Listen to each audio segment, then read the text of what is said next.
E5 TV news కు స్వాగతం. ముందుగా హెడ్లైన్. ఓటర్ లిస్టులో 124 ఏళ్ల మహిళను గుర్తించడంపై గందరగోళం. టీ-షర్ట్లు ధరించి ఎంపీల నిరసన. చంద్రబాబు ప్రజాస్వామ్యాన్ని కూని చేశారు. అంబటి.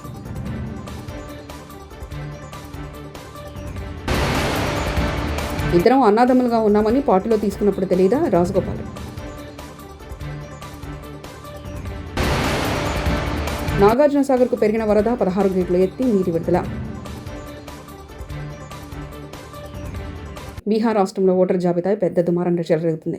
కారణం ఏమిటంటే ఓ 124 ఏళ్ల వృద్ధ మహిళ మింతాదేవి పేరు ఓటర్ జాబితాలో కనిపించడమే. అది తెలిసిన ఇండియా కూటమి నేతలు కేంద్ర ప్రభుత్వాన్ని, ఎన్నికల కమిషన్ను గట్టిగా ప్రశ్నిస్తున్నారు. ఈ క్రమంలోనే ఈ వివాదంపై ప్రతిపక్షాలు ఈరోజు వినూత్నంగా తమ నిరసన వ్యక్తం చేశాయి. మింతాదేవి ఫోటో ఉన్న టీ-షర్ట్లు, వాటిపై 124 నాట్ అవుట్ అని రాసి ఉన్న వాటిని ధరించి నిరసనలో పాల్గొన్నారు.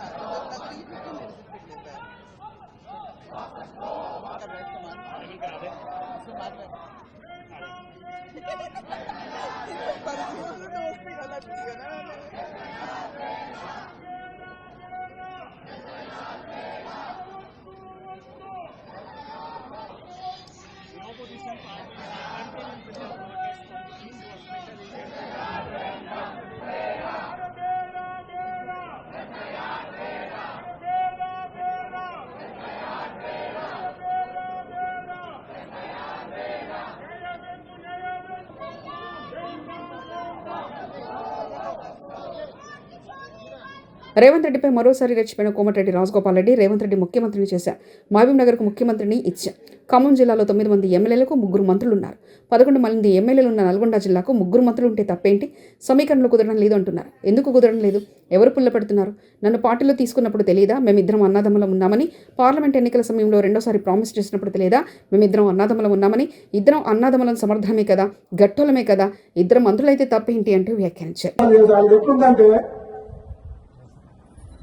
ఒడ్డు దాటినాక ఓడమల్ల పొడు దానిలో గోడమల్ల అన్నట్టుంది.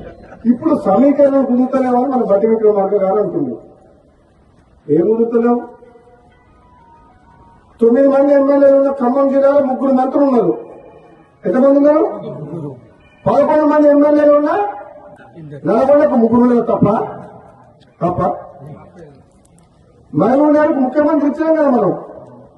రేవంత్ రెడ్డికి ముఖ్యమంత్రి ఇచ్చినప్పుడు ఇద్దరన్న మీద తప్పేంది? ఇదే నమ్మడం లేవన్నా తక్కువ ఇద్దరికిద్దరే గట్టలమే ఇద్దరం. నేనేమంటున్నా, పదవి ఎవరికి ఎప్పుడు ఇవ్వాలని కాంగ్రెస్ పార్టీ అధిష్టానం నిర్ణయం తీసుకుంటుంది. ఆలస్యమైనా సరే నేను ఓపిక పడుతున్నా. పదవుల కోసం పాపులాడే వ్యక్తిని కాను. క్షుద్ర పూజల గురించి మాట్లాడిన వాళ్ళు మంత్రివర్గంలో కాదు, జైల్లో ఉండాలి. మంత్రి స్థాయిలో ఉండే క్షుద్ర పూజలను నమ్మేలా మాట్లాడడం నేరమని కోమటిరెడ్డికి తెలియదా అంటూ జగదీష్ రెడ్డి వ్యాఖ్యానించారు. అవి ఉన్నాయి అని చెప్పి ప్రచారం చేసినా అది నేరం. ఒక మంత్రి స్థాయిలో ఉండి క్షుద్ర పూజలు ఉన్నాయని చెప్పి చెప్పడం, ప్రజల్ని నమ్మించే పని చేసిన కోమటిరెడ్డి వెంకటరెడ్డి కూడా నేరస్తుడే. ఆయన పైన చట్టరీత్యా చర్యలు తీసుకోవాలి. ఆయనకు మంత్రివర్గంలో ఉండే అర్హత కూడా లేదు.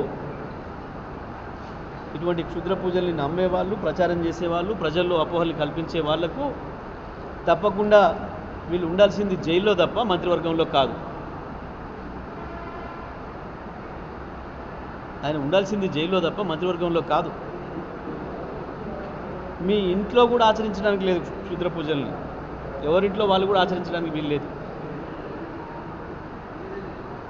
అవి లేని మహిమలు ఉన్నాయి అని చెప్పి ప్రచారం చేసే హక్కు ఎవరికి కూడా లేదు.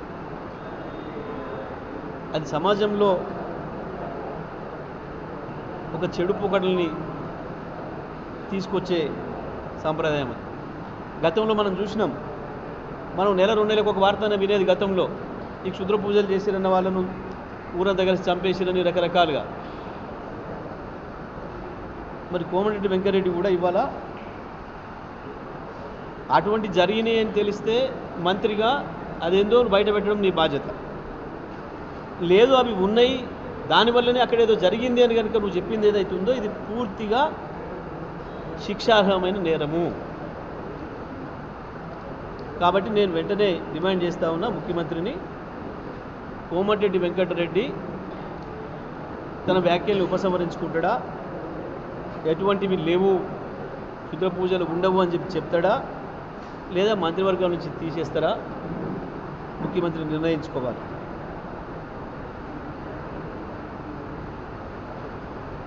నాగార్జునసాగర్ జలాశయానికి వరద ప్రవాహం పెరిగింది. దీంతో అధికారులు 16 క్రస్ట్ గేట్లను 5 అడుగుల మేర తెరిచి నీటిని దిగువకు వదులుతున్నారు.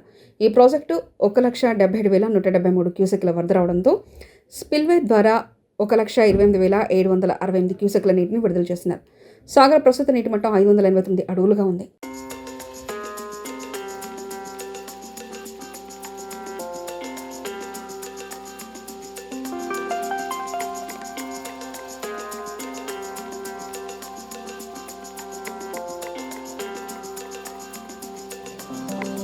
పులివెందుల ఒంటిమిట్ట జెడ్పీటీసీ ఉప ఎన్నికల్లో టీడీపీ అరాచకం రాజ్యం వెళ్తుందని మాజీ మంత్రి వైఎస్ఆర్సీపీ నేత అంబటి రాంబాబు మండిపడ్డారు.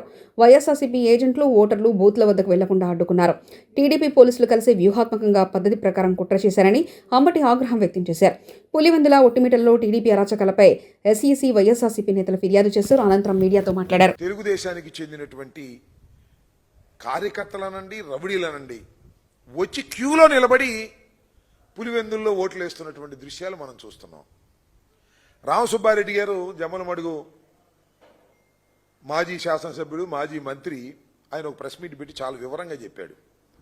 ఫోటోలు కూడా రిలీజ్ చేశాడు.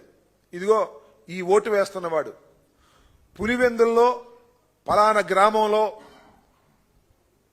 ఓటు వేస్తున్న వ్యక్తి ఆ ప్రాంతపు వ్యక్తి కాదు, మా జమ్మలమడుగు నుంచి వెళ్ళిన పలానా సుబ్బారావు అని చెప్పాడు. ఇంతకన్నా సాక్ష్యాధారాలు ఏం కావాలని అడుగుతా ఉన్నా. పులివెందుల్లో ఉన్నటువంటి 10,601 ఓట్లలో మరి ఎన్ని పోలైనయో సాయంత్రానికి తెలుస్తుంది, కానీ మోర్ దాన్ 50% పక్క గ్రామాల నుంచి, అంటే ఆ సెగ్మెంట్లో లేనటువంటి ఓటర్లు వచ్చి తమ ఓటు హక్కును వినియోగించుకున్నారు. అంటే పులివెందుల సెగ్మెంట్లో ఉన్నటువంటి వారు ఓటు హక్కుని వినియోగించుకోలేకపోయారు. ఇది జరుగుతున్నటువంటి విధానం. దీనికి ప్రధానమైన కారణం ఏంటంటే పోలీసు యంత్రాంగం. పోలీసు యంత్రాంగం ఏం చేస్తున్నారంటే వైసీపీకి సంబంధించినటువంటి నాయకులు ఎవరిని కూడా బూతుల దగ్గరికి వెళ్ళకోకుండా చేసేటటువంటి కార్యక్రమం, ఇంక్లూడింగ్ జడ్పీటీసీగా పోటీ చేస్తున్నటువంటి పులివెందుల అభ్యర్థిని కూడా తిరిగే ప్రశ్న లేదు. ఒక విచిత్రమైన విషయం ఏంటంటే పొద్దున మా పార్లమెంటు సభ్యులు అవినాష్ గారిని అరెస్ట్ చేశారు. పొద్దున అరెస్ట్ చేసి ఎక్కడ తీసుకెళ్తున్నారో తెలియదు, కారు ఎక్కించుకు తీసుకెళ్లారు. తిప్పే కార్యక్రమం అంతా చేశారు. తిప్పిన తర్వాత అక్కడ ఎర్రగొండలో అక్కడ మా సుధీర్ రెడ్డి గారు మాజీ ఎమ్మెల్యే గారి కంట పడింది. ఏందండి అన్యాయం, ఎక్కడికి తీసుకువెళ్తారు కారులో మీరు, ఆయనకి సర్వైకల్ స్పాండిలోసిస్ ఉంది, దానికోసం మీరు కారులో తిప్పుతూ ఉంటే ఆరోగ్యం దెబ్బతినిద్దని అడ్డగిస్తే అక్కడి నుంచి ఆయన ఇంటికి తీసుకెళ్లారు. ఆయన ఇంటికాడ కూర్చోబెట్టారు. మళ్ళీ తర్వాత వదిలేశారు. మళ్ళా వచ్చేసి పులివెందులో తన ఆఫీసులో కూర్చున్నాడు, వైఎస్ఆర్ కాంగ్రెస్ పార్టీ ఆఫీసులో. ఇందులో మన గురువు గారు వెళ్ళాడు. గురువుగారు తెలుసుగా, పత్యాపారం చేసే గురువు గారు, డిఐజీ గారు, వీళ్ళు అక్కడ కూర్చున్నాడు. ఇక్కడేమో ఘోరంగా పక్క నియోజకవర్గాల నుంచి ఓటర్లు కాని వారు వచ్చి ఓట్లు వేస్తుంటే వారి గురించి పట్టించుకోకుండా అవినాష్ రెడ్డి గారి దగ్గరికి వెళ్ళి కూర్చున్నాడు. సాయం దాకా కూర్చుంటా అంటే అక్కడ ఎందుకో మరి దేనికోసం కూర్చుంటాడో నాకు అర్థం కాల. 2 సెగ్మెంట్స్లోనూ ఆయన పరిధిలో ఉన్నటువంటి 2 సెగ్మెంట్స్లోనూ విచ్చలవిడిగా దొంగ ఓట్లు వేస్తున్నారు. పోలీసులందరికీ చెప్పేసినట్టున్నాడు కవాయి నుంచి కింద దాకా. ఇవాళ వరకు మీరు కాకి దుస్తులు వేసుకున్నామని మర్చిపోండి, ఇవాళ తెలుగుదేశం దుస్తులు వేసుకున్నట్టుగా గుర్తుపెట్టుకోండి. అందువల్ల ఎవరైతే వైసీపీ ఓటర్ అనుకుంటాడో వాడు రాని మాకండి, ఎవడైతే తెలుగుదేశానికి ఓటేస్తాడు అనుకుంటాడో వాడిని తీసుకెళ్ళి మర్యాద చేసి ఓటేసేయండి, వాడు ఓటర్ కాకపోయినా సరే అనేటువంటి పద్ధతుల్లో డిఐజీ ప్రవీణ్ కోయా ప్రవీణ్ గారు తెలుగుదేశం పార్టీ ఏజెంటుగా, తెలుగుదేశం పార్టీ కార్యకర్తగా ఎన్నిక జరిపే కార్యక్రమం చేస్తున్నారంటే ఇంతకన్నా సిగ్గుచేటు ఈ ప్రజాస్వామ్యంలో ఏమైనా ఉందా అని అడుగుతా ఉన్నా. ఒక పోలీస్ అధికారి, ఐపీఎస్ అధికారి తెలుగుదేశం పార్టీని గెలిపించడం కోసం సర్వశక్తులు వడ్డి అన్యాయాలు అక్రమాలకి పాల్పడి ఇవాళ ఇంత దారుణంగా చేస్తుంటే సమాజం చూస్తూ ఊరుకుంటుందా అని అడుగుతా ఉన్నా. ఈ కోయా ప్రవీణ్ ఐపీఎస్ని ప్రజలు మర్చిపోరు. ప్రజలే కాదు, ప్రజాస్వామ్యవాదులు ఎవ్వరూ మర్చిపోరు. వాళ్ళకేం డైరీలు ఉండవు, బుర్రలోనే ఉంటారు. చంద్రబాబు నాయుడు గారు ఏం చెప్తే అదే పోలీసులు ఏం చేయాలండి? ఎవరైనా దొంగ ఓట్లు వేస్తుంటే వారిని అటకాయించే కార్యక్రమం చేయాలి. దొంగ ఓట్లనే ప్రోత్సహిస్తున్నారే. పక్క గ్రామాల నుంచి, పక్క నియోజకవర్గాల నుంచి వచ్చిన వారిని రాచ మర్యాదలు చేసి తీసుకువెళ్లి ఓట్లు వేయించేటటువంటి పరిస్థితి తెచ్చుకున్నారే. ఎంత దారుణం అండి ఇది. ఇలాంటి దారుణాన్ని ప్రజాస్వామ్యంలో ఎప్పుడైనా విన్నామా, కన్నామా అని అడుగుతా ఉన్నా. అరే, ఓటర్ బతిమలాడుతున్నాడండి. అయ్యా, నా ఓటు హక్కును వినియోగించుకోవాలి అని పోలీసులు కాళ్ళు పట్టుకుని బతిమలాడుతున్నా. కుదరదు. మా వాళ్ళు వేరే వచ్చారు, పక్క గ్రామాల నుంచి, పక్క ఊళ్ళ నుంచి వచ్చారు, వాళ్లే ఓట్లేస్తారు, వాళ్లే గెలిపిస్తారు అనేటువంటి పద్ధతుల్లో ఇవాళ ఎన్నిక జరుగుతూ ఉంది. ఇవాళ ఏంటండి, కాంగ్రెస్ వైఎస్ హర్ ఘర్ కా తిరంగా కార్యక్రమంలో భాగంగా కర్నూలులో అతిపెద్ద జాతీయ జెండాతో ర్యాలీ నిర్వహించి రికార్డు సృష్టించారు. ఇంటర్నేషనల్ ఓమోజాయా యునైటెడ్ యంగ్ స్పోర్ట్స్ అసోసియేషన్ ఆధ్వర్యంలో 1100 మీటర్ల త్రివర్ణ పతాకంతో విద్యార్థులు భారీ ర్యాలీ నిర్వహించారు. కలెక్టర్ రంజిత్ బాషా ప్రారంభించిన ఈ ర్యాలీలో వరల్డ్ బుక్ ఆఫ్ రికార్డ్ ప్రతినిధులు పాల్గొన్నారు. గతంలో గుజరాత్లో 3200 అడుగుల జాతీయ జెండాతో ర్యాలీ చేస్తే ప్రస్తుతం కర్నూలులో 3500 అడుగుల త్రివర్ణ పతాకంతో ర్యాలీ చేసి రికార్డు సృష్టించామని కలెక్టర్ వెల్లడించారు. ఫీట్ అంటే 1100 మీటర్ల జెండాని ఈరోజు మనం ఇక్కడ చేయబోతున్నాం. సో దిస్ ఈజ్ ఒక రికార్డ్ క్రియేట్ చేయబోతున్నాం ఈరోజు. సో ఈ సందర్భంగా కర్నూలు ప్రజలకి, ఎస్పెషల్లీ ఎన్జిఓకి కూడా అందరికీ కూడా మరొకసారి విజ్ఞప్తి ఏంటంటే, ఆగస్ట్ 15 దాకా మనం కార్యక్రమం నడుపుతున్నాం. ప్రతి ఇంటి మీద కూడా జెండా ఎగరాలి హరితరంగా భాగంలో. సో ఒకసారి అందరూ కూడా దేశభక్తిని చాటి చెప్పాలని చెప్పేసి అందరినీ కోరుకుంటున్నాం.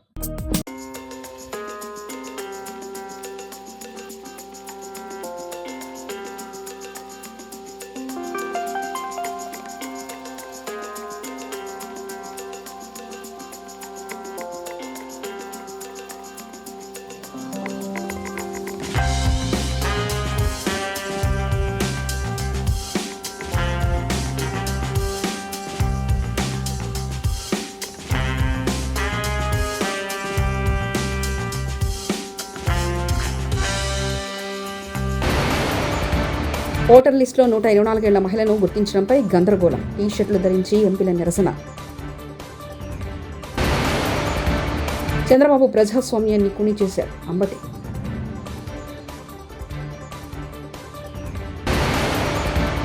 ఇద్దరం అన్నాదమ్ములుగా ఉన్నామని పార్టీలో తీసుకున్నప్పుడు తెలియదా? రాజగోపాల్.